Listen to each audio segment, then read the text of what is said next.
Hello everyone, welcome back. You're watching Avorion episode 7. I'm Enigmaeus, and today we're continuing with the rebuild of the Spirit, the reincarnation part 2.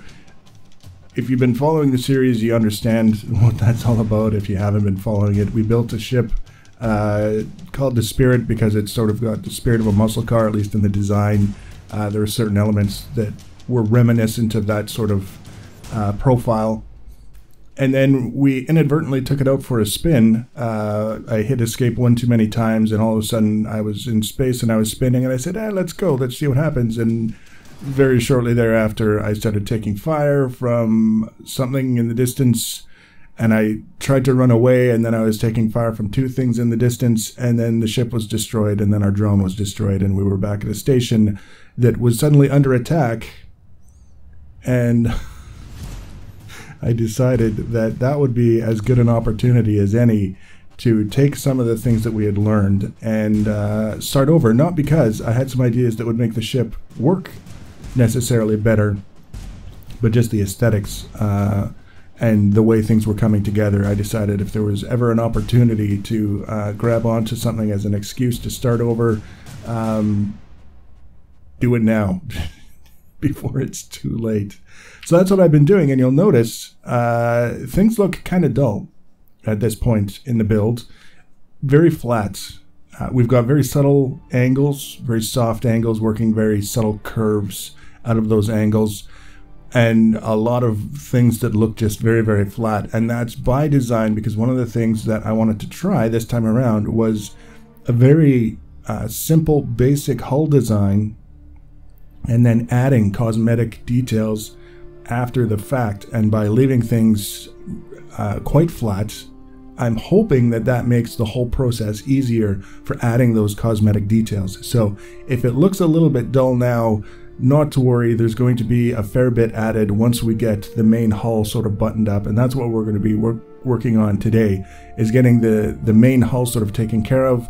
We're going to leave the bottom off as we did with the last one. I've got some ideas for some details, some cosmetic things that I would like on the underside of the ship, but I'm not worried about that right now. I want to get the sides, the top, the front, and the back sort of taken care of, or mostly taken care of, and then we'll start looking at those cosmetic details. Now, I'm learning gradually, every once in a while, and I've sort of been talking about this, but I'll encounter a situation where I notice just a little wee tiny seam somewhere on the ship that doesn't belong. There shouldn't be a seam there. It should be lined up perfectly with the block beside it, but somehow we end up with a seam. And what I've been doing when I see that is looking around to find the cause of it, and in many cases setting the build progress aside so that we can dig out where the seam is coming from, fix it, and then move on, because there's always going to be a point where the seam becomes a gap, and the gap is something that you can't fill, and then you're really in trouble. So I actually edited out the equivalent of 12 minutes of normal speed footage from this point right around here, where I went through and I went digging for a seam, and I found it and I fixed it, and then I went back and I rebuilt everything that I had to take apart in order to find it, because it just wasn't really interesting to watch.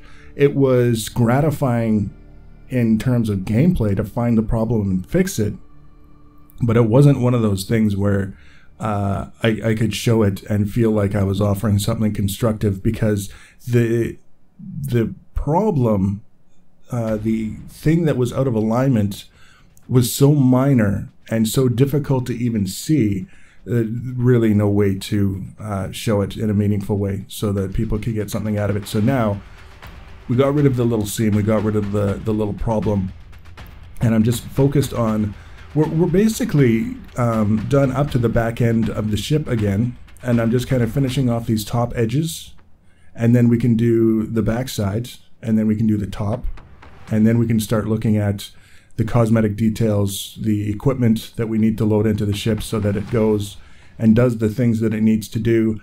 I discovered, kind of by accident, looking around at the various different displays and the information on the screen, that probably part of the reason why the original version of the ship didn't perform so well is because we had no crew on board.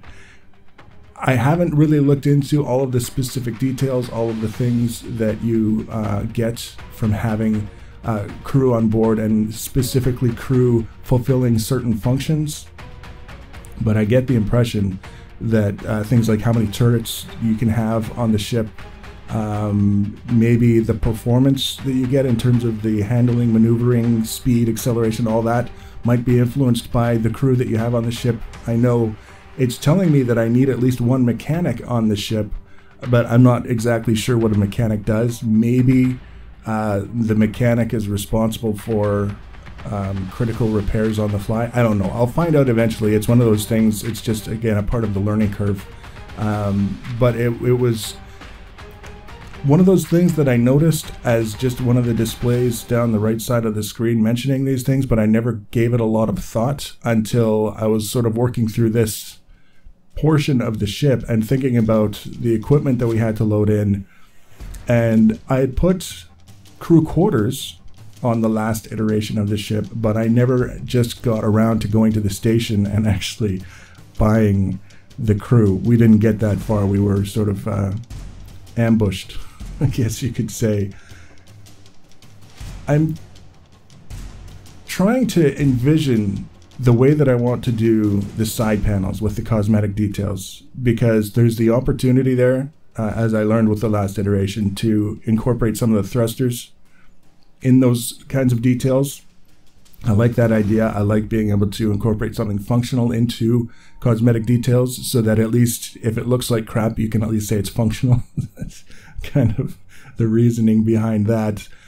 But at the same time, I also have that sort of line of thought that says the more you can hide that stuff away, tuck it away where it's not going to get blown up, the better off you'll be. So I'm sort of in between the two. I have a general idea of what I would like to do on the sides, and it's just going to be a function of, first of all, how well things go together, whether or not I made it flat enough to make it easy to add them, but also just scaling everything properly. The ship is quite a bit shorter than the previous iteration, and that was one of the things that I said I wanted to sort of take care of. It just seemed too long relative to all of the other dimensions in the ship, the width, the height. It was a little bit disconcerting, I guess you could say. So this time around, it's a little bit shorter. I don't feel we're going to suffer from the perspective of how much room we'll have to add all of the things to the interior, because we had so much space left over in the previous thing, and we had, I mean, our crew quarters were way larger than they had to be as far as I could tell. For a beginner ship, it had more in it than you would normally, I think, expect would be necessary. So I'm not too worried about that. I'm not too worried about having enough room in the ship because it's smaller. But I am kind of at this point looking at this top section and thinking, you know, we have to get the glass stuff in here at some point. That's going to be one of the main goals, is getting that in place better than on the previous iteration. It was a mess in the last one. It was very, very difficult to see just because of the lighting, but there were a lot of seams that didn't line up.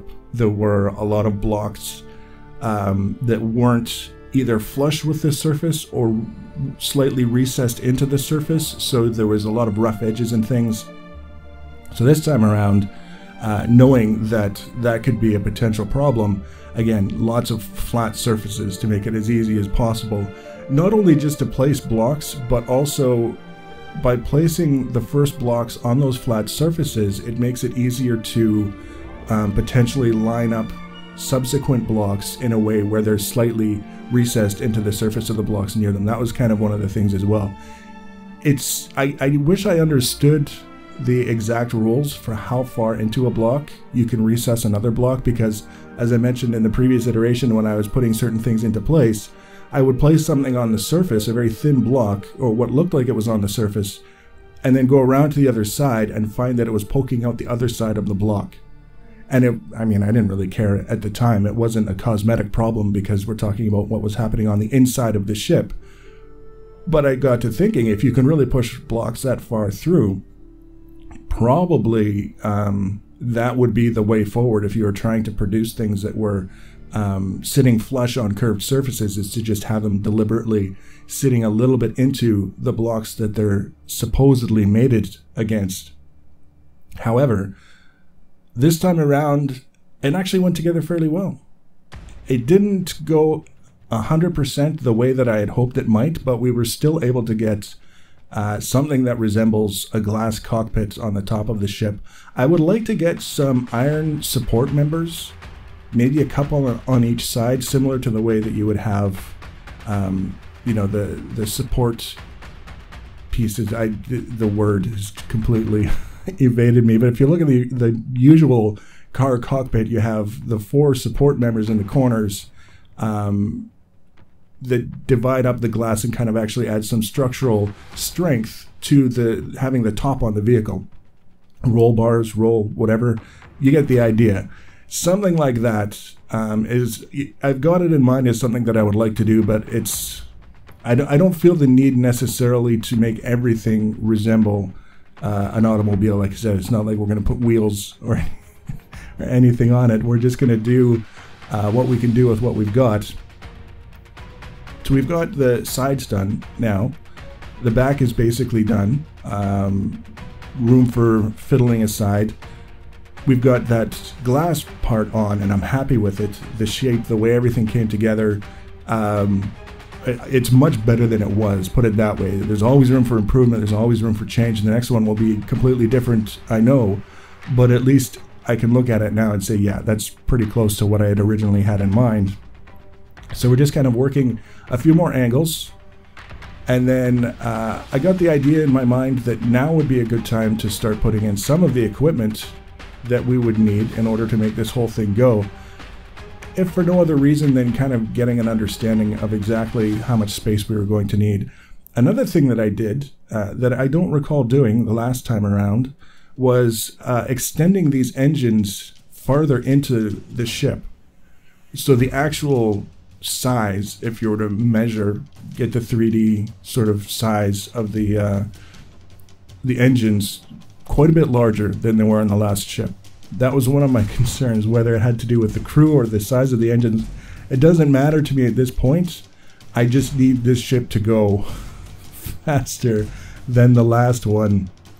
Whatever it takes to make that happen. We're going to have larger engines. We're going to have the actual crew on board before we set out for our next ill-fated adventure. But getting them into place and making sure that they were larger seemed important to me, in the sense of, let's stop what we were thinking of doing and go ahead and get some of these guys into place. The last thing that I decided to get done this episode was a little bit of a detail on the hood. We'll call it the hood, because the last 2 episodes have been rebuilding something that we already did. I wanted to put something in place that I hadn't done before. And in this case, the functional aspect would be thrusters to help a little bit with the braking, and put them into an air scoop, like the headers that you see on some hot rods. Done carefully, I figured it would be something that would be interesting, functional, and kind of a little bit of a setup to what we would be doing on the side of the vehicle as well, just in the sense of, again, practicing putting these blocks recessed a little bit into the faces so that everything lines up properly. And in this case, one of the things that I did was I set up temporary blocks. So those blocks that I placed on the hood are not there to be a permanent sort of fixture. They're basically there to give me something to line up other blocks next to, and to try and get everything set up the way that is going to be as close to the desired outcome as possible. And it worked out pretty well. Still a little bit of practice that I could be doing to get more familiarity and, you know, a little bit faster and a little bit more flexibility, a little bit more accurate, getting the things out of my head into the game. But overall, it worked. It was a successful thing. So the next episode, we're going to continue. It's going to start with the cosmetic details on the side of the ship. More equipment, we're going to put it in place. There's a little bit of stuff that I want to do on the back of the ship towards the top. And then we'll either start and or finish the underside work as well. So if you want to be notified about the next episode, The easiest way to do that is to subscribe to my channel and or follow me on social media. Links for social media are always in the information section below the video. Feel free to leave your comments and feedback. Thanks for watching, guys, and take care.